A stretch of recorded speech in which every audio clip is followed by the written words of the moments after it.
The Story of Gerd and Frey, part of Norse Mythology, by Neil Gaiman.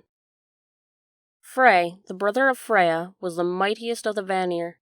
He was handsome and noble, a warrior and a lover, but he was missing something in his life. He did not know what it was.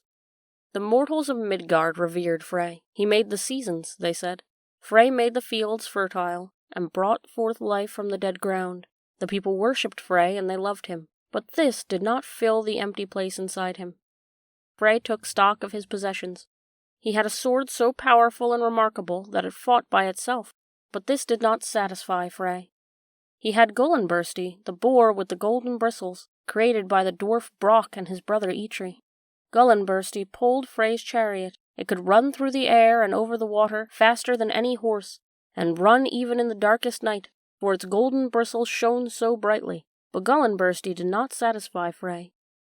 He had Skidbladnir, a boat made for him known by the three dwarves known as the Sons of Ivaldi.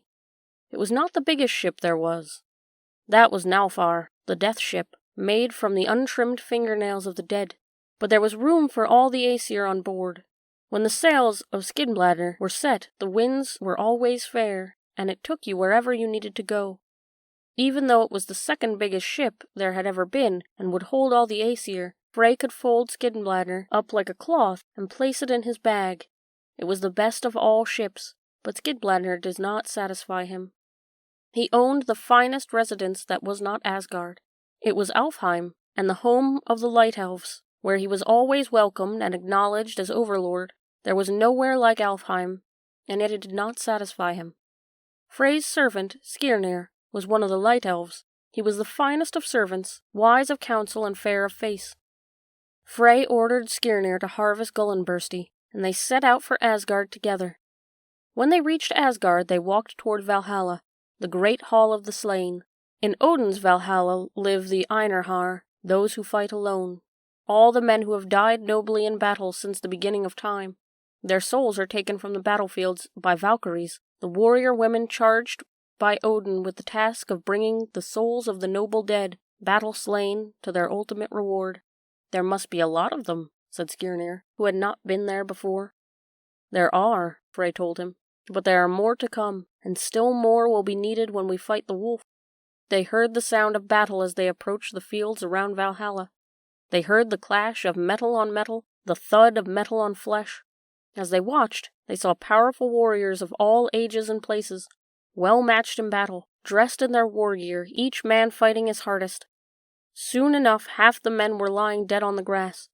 Enough, called a voice. The battle is over for the day. At this, those who were still standing helped the dead men get up from the courtyard floor. Their wounds healed as Frey and Skirnir watched, and they clambered onto their horses as the soldiers who had fought that day, whether they had won or lost, rode home to Valhalla, the hall of the noble dead. Valhalla was an enormous hall. It had 540 doors, and each door allowed 800 warriors to walk abreast. It seated more people than the mind could hold. In the hall, the warriors cheered as the feast began. They were eating boar meat, ladled out from an enormous cauldron. This was the meat of the boar of Saramnir. Every night they would feast upon the boar's meat, and each morning the monstrous beast would be alive again, ready to be slain later that day and give its life and its flesh to feed the noble dead. No matter how many of them there would always be enough meat. Mead was brought for them to drink. So much mead for so many warriors, said Skirnir. Where does it come from? It comes from a goat named Hedron, Frey told him. She stands on top of Valhalla, and eats the leaves of the tree called Lered, which is what we call the branch of Yggdrasil, the world tree. From her udders the finest mead flows. There will always be enough for every warrior. They walked from the high table, where Odin sat. He had a bowl of meat in front of him, but he did not taste it. He would stab a piece of meat with his knife from time to time, flick it onto the ground, to be eaten by one of his wolves, Gary and Freki. 2 ravens sat on Odin's shoulders, and he would give the ravens scraps of meat as well, while they whispered to him of things that were happening far away. He isn't eating, whispered Skirnir. He doesn't need to, said Frey. He drinks. He only needs wine, nothing else. Come on, we're done here. Why were we here? Asked Skirnir as they walked out of one of the 540 doors of Valhalla. Because I wanted to make certain that Odin was here in Valhalla with the warriors, and not in his own hall at Hildskjalf, the observation point. They entered Odin's hall. "Wait here," said Frey. Frey walked alone into Odin's hall, and clambered up onto the Hildskjalf, the throne from which Odin could see everything that happened across the 9 worlds. Frey looked out across the worlds. He looked to the south, to the east, and to the west, and he did not see the thing he was looking for. And then he looked to the north, and saw the thing he was missing in his life. Skirnir was waiting by the door when his master came from the hall. There was an expression on Frey's face Skirnir had never seen before, and Skirnir was afraid. They left that place without speaking.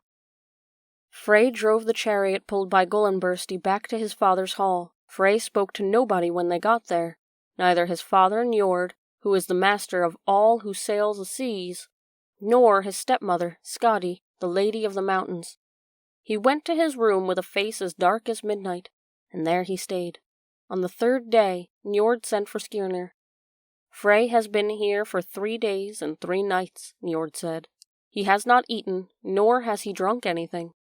"This is true," said Skirnir.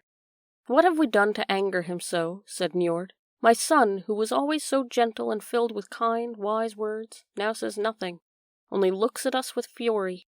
What did we do to upset him so?" "I do not know," said Skirnir. "Then," said Njord, "you must go to him and ask him what is happening. Ask him why he is so angry he will not speak with any of us." "I would rather not," said Skirnir, "but I cannot refuse you, lord. He is in such a strange, dark mood, but I am afraid of what he will do if I ask him." "Ask him," said Njord, "and do what you can for him. He is your master." Skirnir of the Light Elves went to where Frey stood looking out at the sea. Frey's face was clouded and troubled, and Skirnir hesitated to approach him. "Frey," said Skirnir. Frey said nothing. "Frey, what has happened? You are angry, or you are downcast. Something has happened. You must tell me what is happening to you." "I am being punished," said Frey, and his voice sounded hollow and distant. "I went to the All-Father's holy seat, and I looked out at the world. For my arrogance in believing I had a right to the observation place, my happiness has been taken from me forever. I have paid for my crime, and I am paying still." "My lord," said Skirnir, "what did you see?" Frey was silent, and Skirnir thought he had once again sunk into troubled silence. But after some time he said, "I looked to the north. I saw a dwelling there, a splendid house, and I saw a woman looking up to her house. I've never seen a woman like her. Nobody who looks like her, nobody who moves like her. As she raised her arms to unlock the door to her house, the light glanced off her arm, and she seemed to illuminate the air and to brighten the sea.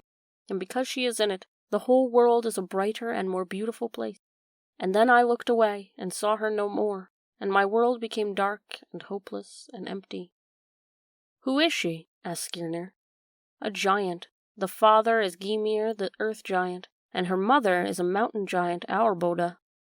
"And does this beautiful creature have a name?" "Her name is Gerd." Frey was silent once more.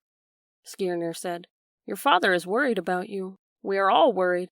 Is there something I can do?"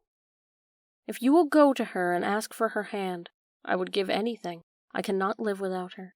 Bring her back to me, to be my wife, whatever her father says. I will pay you so well." "You are asking a lot, my lord," said Skirnir. "I will give anything," said Frey fervently, and he shivered. Skirnir nodded. "I will do this thing, lord." He hesitated. "Frey, may I look at your sword?" Frey took out his sword and held it out for Skirnir to examine. "There is no other sword like this. It will fight by itself, without a hand holding it. It will always protect you. No other sword, no matter how powerful, can penetrate its defenses. They say that this sword can even prevail against the flaming sword of Surtur, the fire demon." Skirnir shrugged. "It is a fine sword. If you wish me to bring you Gerd, this sword will be my wages." Frey nodded assent. He gave Skirnir his sword, and a horse to ride. Skirnir traveled north until he reached the house of Gymir. He entered as a guest and explained who he was and who had sent him. He told the beautiful Gerd of his master Frey.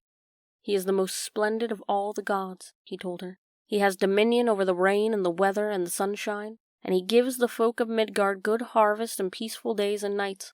He watches over the prosperity and abundance of humanity. All people love him and worship him." He told Gerd of the beauty of Frey, and of his power, and he told her the wisdom of Frey. And at last he told her the love Frey bore for her, and how he had been heart-struck by a vision of her, and now would no longer eat or sleep, drink or speak, until she agreed to be his bride. Gerd smiled, and her eyes shone with joy. "Tell him yes," she said. "I will meet with him on the Isle Bari for the wedding, 9 days from now. Go and tell him." Skirnir returned to Njord's hall. Before he could even climb down from his horse, Frey was there, even more pale and even more wan than when he had left him. "What news?" he asked. "Do I rejoice or do I despair?" "She will take you to be her husband 9 days from now, on the island of Bari," said Skirnir. Frey looked at his servant without joy. "The nights without her in my life last forever," he said. "One night is so long, 2 nights are even longer. How will I manage to cope with 3 nights? 4 nights feels like a month to me, and you expect me to wait 9 days?" And Skirnir looked at his lord with pity. 9 days from that, on the Isle of Bari, Frey and Gerd met for the first time, and they married in a field of waving barley. She was as beautiful as he had dreamed, and her touch was as fine, her kiss as sweet, as he had hoped. Their wedding was blessed, and some say that their son, Fjolnir, went on to become the first king of Sweden. He would drown in a vat of mead later one night, hunting in the darkness for a place to piss. Skirnir took the sword he had been given, Frey's sword that fought all by itself, and he returned to Alfheim with it. The beautiful Gerd filled the hole in Frey's life, and the hole in his heart. Frey did not miss his sword, and he did not replace it. When he fought the giant Belly, he killed him with a stag's antler. Frey was so strong he could kill a giant with his bare hands. Even so, he should not have given his sword away. Ragnarok is coming. And when the sky splits asunder and the dark powers of Muspel march out on their war journey, Frey will wish he still had his sword.